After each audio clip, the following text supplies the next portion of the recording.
અમદાવાદના સોલા ભાગવત નજીક chlorine gas લીકેજથી હડકંપ મચી ગયો છે। એક અજાણ્યો શખ્સ ક્લોરીન ગેસની બોટલ ફેંકીને ફરાર થઈ ગયો। ફાયર જવાનો સહિત લોકોને આંખ અને શ્વાસની તકલીફો પડી રહી છે, કારણ કે લીક થઈ રહ્યું છે ફ્લોરીન। આંખ અને શ્વાસની તકલીફ થતા 2 જવાનોને હોસ્પિટલમાં પણ ખસેડવામાં આવ્યા છે।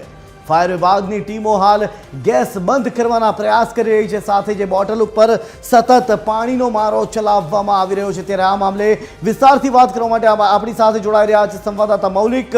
સીધા જઈશું મૌલિક પાસે। મૌલિક, સૌથી પહેલા આપની પાસેથી એ જાણવા માંગીશું કે હાલની ત્યાંની પરિસ્થિતિ શું છે, કેટલો ગેસ લીકેજ થઈ રહ્યો છે અને એ ગેસ લીકેજથી શું તકલીફો પડી રહી છે? મૌલિક। અજય, સાંજના સમયે અચાનક આ જે વિસ્તાર છે, જે સોલા ભાગવત વિવાંતાની સામે જે ખુલ્લો પ્લોટ છે, ત્યાં અચાનક ક્લોરીન ગેસ લીકેજની ઘટના છે તે સામે આવી હતી ને ફાયર વિભાગને કોલ મળતા ફાયર વિભાગની ટીમ અહીંયા પહોંચી હતી। દ્રશ્યો છે તે આપને બતાવવા માંગીશ કે જે રીતે દ્રશ્યો છે તેમાં આ ક્લોરીનની બોટલ છે તે દેખાઈ રહી છે અને ફાયર વિભાગ દ્વારા સતત તેને ડિસ્પોઝ કરવાનો પ્રયાસ છે, એટલે ક્લોરીન હવામાં જતું રહે તે પ્રકારના પ્રયાસ છે તે કરવામાં આવી રહ્યા છે।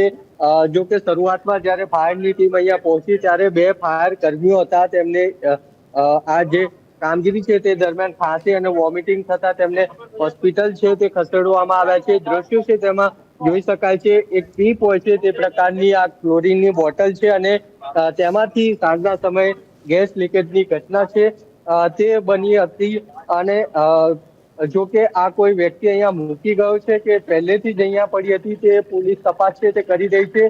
સાથે જ જે આજુબાજુનો વિસ્તાર છે ત્યાં પણ પોલીસે ખાલી કરાવ્યો છે। અત્યારે ફાયર બ્રિગેડની ટીમ છે તે અહીંયા કામગીરી છે તે કરી રહી છે, જે દ્રશ્યો છે તેમાં જોઈ શકાય છે। સાથે જ 108 છે તેને પણ અહીંયા સ્ટેન્ડ બાય છે કે રાખવામાં આવી છે, જેથી કરીને કોઈ પણ પ્રકારની જરૂર પડે તો તાત્કાલિક લોકો છે તેમને સારવાર આપી શકાય।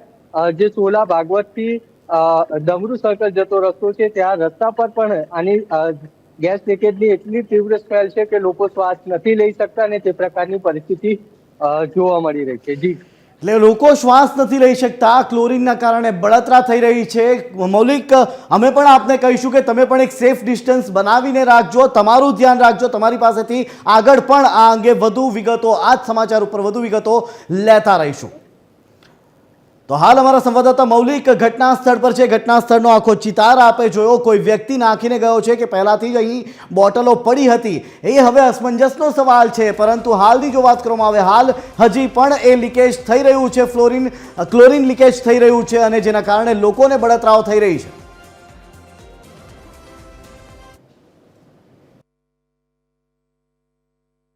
અમદાવાદ ફાયર બ્રિગેડ ડિપાર્ટમેન્ટના મેઇન કંટ્રોલને કોલ મળતા 5:45 PM નજીકના fire station Thaltej fire station, Bodakdev fire સ્ટેશનની ઇમરજન્સી રિસ્પોન્ડર ટીમ આવીને ક્લોરીન ગેસ લીકેજનું વોટર સ્પ્રે ઓપરેશન ચાલુ છે, જેથી કરીને આસપાસમાં કોઈ ઇન્જરી ના થાય।